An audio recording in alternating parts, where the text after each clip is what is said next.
former World Championship trucks and drivers. Lupe Sosa, who won the World Freestyle Championship in 2004, next on the track. Earlier, we talked to him about that balance of filling the clock and being spectacular. You know, I got to kind of take care of the truck, but at the same time, I want to pull off some pretty good moves and put the truck on its edge, like what I'm known to do.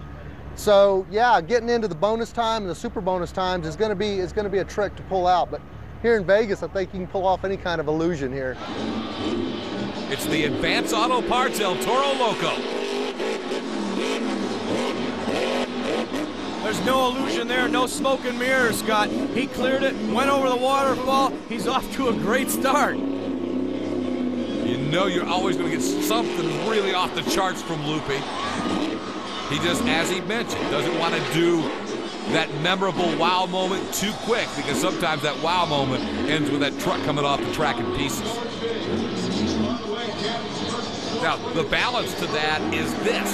He really needs to pick up some momentum here, but now this is drama. He's drawn the crowd into this. Huge triple leap. Didn't quite clear it.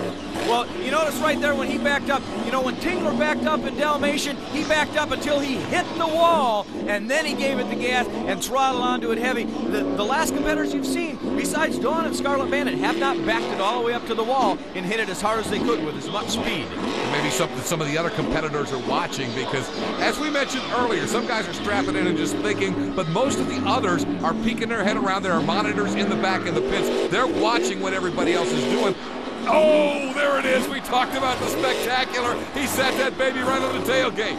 You know, Lupe's known for what we call in the industry as a pogo, and that was it right there. He pogoed it off the bus deck, landed on the second one, grabbed a wheelie across the third, and riding it down the bottom ramp. So right there, excellent job. You know, Lupe's known for that. He just wants to make sure everybody remembers him.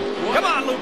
What a huge leap that was to wrap it up. He only leaves 9 seconds on the clock, and his Advance Auto Parts logo is still intact. What a phenomenal run from Lupe Sosa. The thing is, this year, I don't think, as good as that was, it's enough to take the lead away from Dawn and the Scarlet Bandit.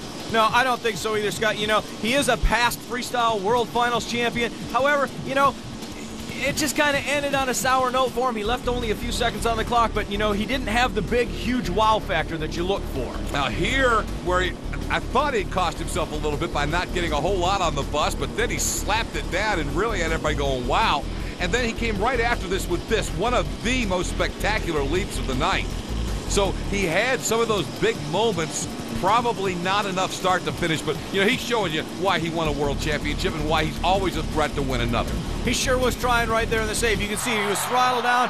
He had it going. He almost had her saved. Now he's got the horn. He's taking it out in the stands for a lucky fan, Scott. Check that out. The fans are getting some of the most unbelievable souvenirs this year.